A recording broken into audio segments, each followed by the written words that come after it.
attachment လေးနည်းနည်းရှိနေတဲ့အချိန်မျိုးဆိုကျွန်တော်တို့က dating လုပ်ကြတယ်ပေါ့နော်ဒါမြန်မာ Burmese ကချားလို့ပဲကျွန်တော်သုံးပါပေါ့အဲ့လိုအားလုံးပဲမင်္ဂလာပါဒီနေ့ကတော့အကုန်လုံးစိတ်ဝင်စားလောက်မဲ့ကျွန်တော် relationship ပေါ့နော် relationship မှာကျွန်တော်တို့ပိုင်းလေးတွေခွဲပြီးပြောသားမယ်ပထမအပိုင်းက dating culture နောက်တစ်ပိုင်းကကျတော့ကျွန်တော်တို့ relationship အခိုင်အမြဲအောင်ဘယ်လို goal တွေရှိတင်လဲပေါ့နော်ဘယ်လိုလိုအပ်ချက်တွေရှိတင်လဲဆိုတော့ပြောသားမှာဖြစ်ပါတယ် Okay ပထမဆုံးကျွန်တော် dating culture ကျွန်တော်တို့dating culture မှာဆိုရင်ကျွန်တော်တို့မြန်မာနဲ့တခြား western ဒီ country တွေနဲ့ကွာရပေါ့နော်ဘာကွာလဲဆိုရင်မြန်မာမှာကျတော့ dating ကကျတော့ကျွန်တော်တို့အချိန်တစ်ခုရောက်ပြီးသွားပြီဆိုတဲ့အချိန်မှာကျွန်တော် dating လုပ်ကြတယ်ပဲသွားကြရစားကြတာကြတယ်ပေါ့ဒါပေမဲ့တခြားဒီအနောက်နိုင်ငံတွေမှာကျတော့ dating လုပ်တယ်ဆိုတာကပထမဆုံးအတွေ့အကြုံယူတာပထမဆုံးတွေ့တာအကယ်၍မကြိုက်ဘူးဆိုလဲကျွန်တော်တို့ရက်လိုက်တယ်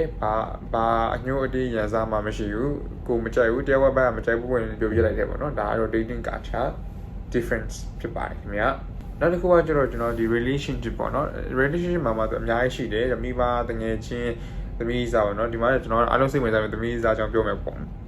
ကျွန်တော် relationship တစ်ခုခံမြဲဖို့ဆိုရင်ဒါကျွန်တော်ရဲ့ခံယူချက်ပေါ့နော်ကျွန်တော်ရဲ့ belief လို့လည်းပြောလို့ရတယ်ကြီးမှကြိုက်တာတို့ငယ်မှကြိုက်တာတို့ကြီးရင်မြင်ငယ်ရင်ချီတို့ပါတော့ပေါ့နော်ဆိုတော့ကျွန်တော်တို့အဲ့ဒါဒီအသိအရေးမကြီးဘူးအဓိကကဘာအရေးကြီးလဲဆိုရင်ဒီ relationship တစ်ခုမှာကြတော့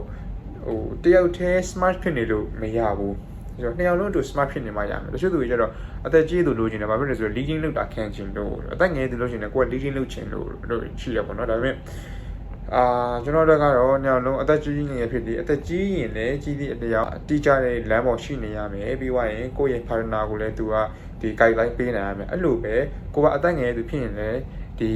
ငယ်တဲ့သူကကြီးရဲ့သူကို supporting ပေးနိုင်ရမယ်မှားတဲ့ဟာတော့မှားကြောင်းအမှန်ကိုပြပေးနိုင်တဲ့သူဖြစ်ကြမယ်အဲ့လိုပေါ့နော်အဓိကအသက်အရွယ်အဓိကမဟုတ်ဘူး smart ဖြစ်ဖို့လိုတယ်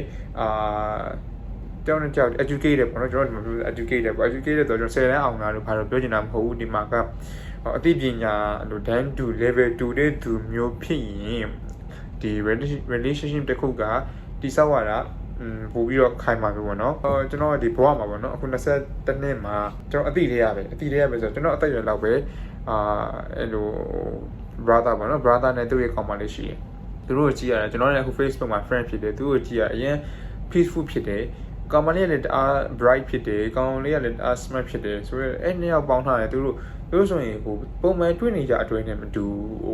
သူတို့တအားလှုပ်ယူနေ romantic မျိုးမဟုတ်ဘူးဒါပေမဲ့သူတို့ကိုကြည့်လိုက်ရင်အမြဲတမ်း agent နဲ့ peaceful ဖြစ်တယ်အမြဲတမ်းတော့တဲ့နေကြမှာတော့မဟုတ်ဘူးဒါပေမဲ့သူတို့ကြည့်လိုက်ရင်တယောက်နဲ့တယောက်စူးစမ်းနေကြတယ်အမြဲတမ်းလက်ကျင်ကဆိုတဲ့အတူလုပ်ကြတယ်အတူလေ့လာကြတယ်နိုင်ငံခြားရဲ့အတူထွက်ကြတယ်ပေါ့နော်ဆိုတော့အဲ့လိုမျိုး relationship မျိုးကပို့ပြီးတော့ခိုင်မြဲလိမ့်မယ်လို့ယုံကြည်ရပါတော့ကျွန်တော်တို့ဒီဟာဘာမှမဟုတ်ဘူးအချစ်ဖြစ်ပြီးရောဆိုတဲ့ဟာကြီးရတော့အချိန်တိုင်းတစ်ခုထိပဲပေါ့နော်အချိန်တိုင်းတစ်ခုထိပဲခံနိုင်မယ်ပေါ့ဒီကွာ relationship တစ်ခုထားဖို့ရည်ရွယ်နေပြီဆိုရင် rush မဖြစ်ပါနဲ့အချိန်ယူပြီးတော့ကိုယ်နဲ့ level 2 educated ဖြစ်တဲ့သူပြီးွားရင်ကိုယ်နဲ့အတူတန်းတူရင်ပေါင်သွားနိုင်မယ်မင်းကလေးမျိုးကောင်းလေးမျိုးရှားတွေ့နိုင်ကြပါစေလို့ပြောရင်းနဲ့အားလုံးကိုကျေးဇူးတင်ပါတယ် see you in the next video ပါ